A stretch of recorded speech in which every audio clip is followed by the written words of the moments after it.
ক্ষমতায়। এবারে বলবেন বিটি ইভিনিং কলেজের অধ্যাপক এবং কবি জয়দীপ সরকার। Respected Speaker Sir, Honorable House, বিপক্ষের বক্তা বিশ্বনাথ দেব শুধু সুকণ্ঠের অধিকারী নন, তিনি সুবক্তা।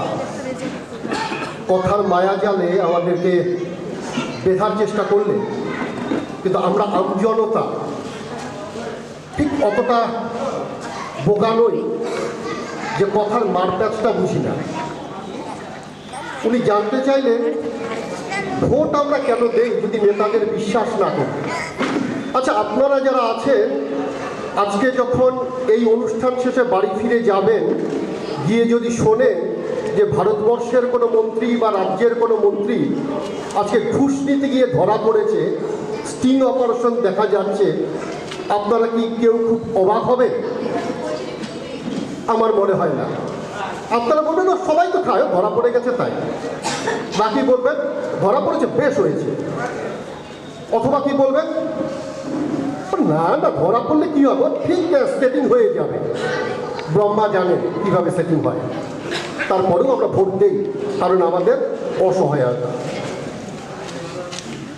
আমরা বাঙালি, আমাদের বাঙালি জীবনের কিছু জাতীয় দুঃখবোধ আছে। কীরকম জাতীয় দুঃখবোধ? এই ধরুন আমাদের বাঙালি কোনো প্রধানমন্ত্রী নেই, হতে পারেন। আপনি বামপন্থী হতে পারেন, আপনি কংগ্রেসপন্থী হতে পারেন, আপনি বিজেপিপন্থী হতে পারেন, প্রকাশ করাতে আপনি সহ্য করতে পারেন না। কেন পারেন না? কেন একজন বাঙালিকে উনি প্রধানমন্ত্রী হতে দেন, এটা আমাদের শ্লাঘায় লাগে। তো বাঙালি এরকম একটা জাতীয় দুঃখবোধ আমার মনে হচ্ছিল এই মঞ্চে দাঁড়িয়ে যখন এই ভদ্রলোকের ছবিটা দেখছিলাম। নেতাজি জন্মজয়ন্তী উপলক্ষে আজকে এই অনুষ্ঠানের আয়োজন, তার মধ্যে বিতর্ক সভা। 1947 সালে দেশ স্বাধীন হলো, কিন্তু অন্তর্ধান রহস্যের পর নেতাজি ফিরে এলেন না। এটা বাঙালির একটা জাতীয় দুঃখবোধ। নেতাজি ফিরে এলে হয়তো আমাদের দেশটা অন্যরকম হতে পারত। আমরা চেরিশ করি এই দুঃখটাকে। আচ্ছা, নেতাজি যদি আজকে ফিরে আসতেন উনি কি দেখতেন? এই ধরুন এই কোচবিহারে এলেন, উনি কি দেখতেন? ওনার নামে যে দল, সেই দলের নেতা বামপন্থী সরকারের দীর্ঘদিনের মন্ত্রী, আমজনতার খাবারের দায়িত্ব ছিল তার হাতে, তিনি দল বদলালেন উন্নয়নের স্বার্থে, জনগণের স্বার্থে। আপনারা আমজনতা, আমিও আমজনতা, আপনারা বলবেন আপনাদের কতটা উন্নয়ন হয়েছে। আমি শুধু দেখেছি ওই মেরিট প্যানেলে না থাকা ওনার মেয়ের নামটা মেরিট প্যানেলে উঠে গেছে। এখানে দাঁড়িয়ে আমার মনে হয় ক্ষমতার সঙ্গে রাজনীতির যোগটা বড্ড তীব্র। আচ্ছা, নেতাজি যদি কোচবিহারে এসে ভীষণ দুঃখ পান, দুঃখ পেয়ে উনি বাড়ি চলে যান। উনি বাড়ি গিয়ে কি দেখবেন? ওনার নাতি সুব্রত বসু আর আগুনের কাঁধে ভর দিয়ে ভাঙড় থেকে 1 লাখ ভোটে লিড দিচ্ছেন আমজনতার জন্য। আরেক নাতি চন্দ্র বসু ওই দিলীপ ঘোষের পাশে বসে গরুর দুধে সোনা খুঁজছেন আমজনতার জন্য।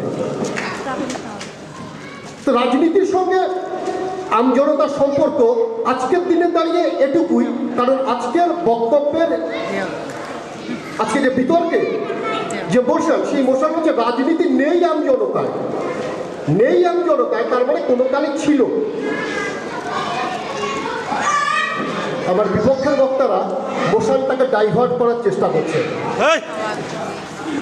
আমরা যখন আজকে এই মঞ্চে দাঁড়িয়ে আছি, আমার দেশ, আমার দেশের রাজধানী, সেই রাজধানীতে শাহিনবাগে আমার মায়েরা রাত জাগছে। কোন রাজনীতি বাধ্য করছে তাদেরকে এই রাত জাগতে? আমরা একবার ভাববো না? আচ্ছা, আপনারা জানেন সবাই যে 7 দিন আগে দিল্লিতে একটা কালা কানুন জারি হয়েছে, অঘোষিত জরুরি অবস্থা, যে কোনো মানুষকে সন্দেহ হলেই পুলিশ তুলে নিতে পারবে। কেন হয়েছে? সংসদ ভবনে কি জঙ্গি আনা হয়েছে? নাকি স্বরাষ্ট্র দপ্তরের খবর আছে যে জৈশি মোহাম্মদ জঙ্গি পাঠিয়েছে, আবার 26/11 মতো 26/1 রাতে কিছু হতে পারে? কিছু নেই। তবু কেন? তার কারণ ওই দুটো বিশ্ববিদ্যালয়ের ছাত্ররা ক্ষমতার স্বরের বিরুদ্ধে কিছু স্বর তুলেছিল, তাদেরকে সহ্য করা যাচ্ছে না।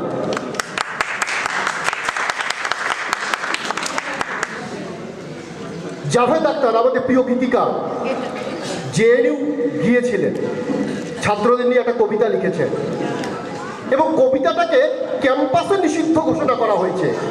আচ্ছা, ক্যাম্পাসে নিষিদ্ধ ঘোষণা করা একটা কবিতা, দেশে হতে পারে, রাজ্যে হতে পারে, ক্যাম্পাসে নিষিদ্ধ ঘোষণা হয়? হয়।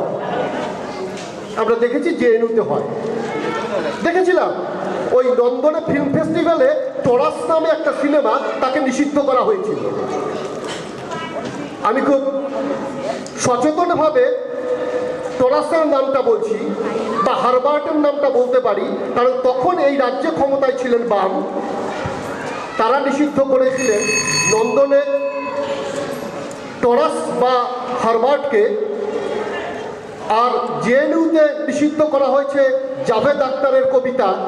আর কদিন আগেই আমরা দেখেছি আমাদের রাজ্যে ভূতের ভবিষ্যতের দ্বিতীয় পাঠকে কিভাবে নিষিদ্ধ করা হয়। আসলে ক্ষমতায় যেই থাকুক, ডান, বাম, মাঝারি, সবুজ, লাল, গেরুয়া, ক্ষমতার স্বর সবসময় আম জনতার কণ্ঠস্বরকে স্তব্ধ করতে উদ্যত। সেই ক্ষমতার স্বরের বিরুদ্ধে কিছু মানুষ কথা বলে,